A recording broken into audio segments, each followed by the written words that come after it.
Good morning, folks. The sunspots are returning today and have already reignited their CME activity. We've got seismic action increasing once again in some of the more relevant news stories of the year. Let's get started over at spaceweathernews.com. We'll look at the last 24 hours on our star. Bright sunspots incoming while dark coronal holes dominate the disk. No solar flares, and we're still awaiting the faster solar wind stream from the southern coronal hole, taking its sweet time to arrive, while the northern system can't miss us as it's trans-equatorial, also the primary cause of our expecting more large quakes soon. Looking to the incoming spots, we can see the first eruption even as the sunspot remains hidden over the limb where the material expands and snaps and ejects into space. It didn't look too bad as a starting block, but not only was SOHO lagging behind, but those images were not put back and there was no visibility of the CME on coronagraphs. Top quake of the last day was a rare 5.7 that struck Ferndale offshore.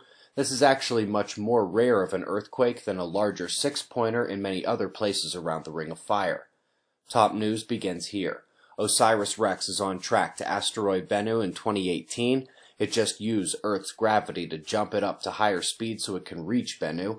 It calibrated its instruments as it looked back at Earth after the gravity assist, and hopefully it will be sampling the asteroid for a return to Earth years later.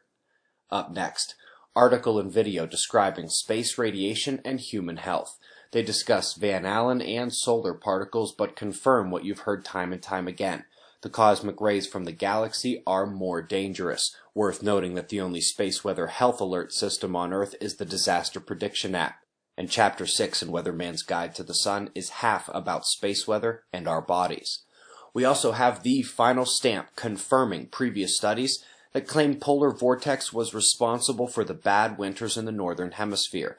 As I said, it's following a number of papers stating that hypothesis and a number of others demonstrating that it is weak solar activity that causes the polar vortex winter events to be worse. That portion of the science is found in Chapter 4.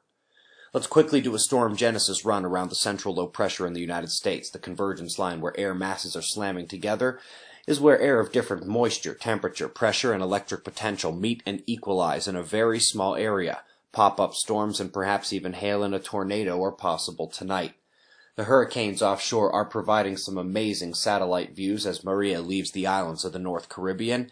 It is slated in every single model to go north and then bend out to sea, and the only real change possible is at the hinge point. If the sun hits at the wrong time, it's going west.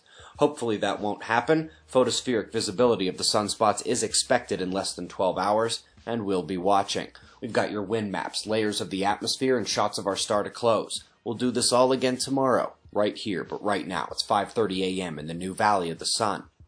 Eyes open, no fear. Be safe, everyone.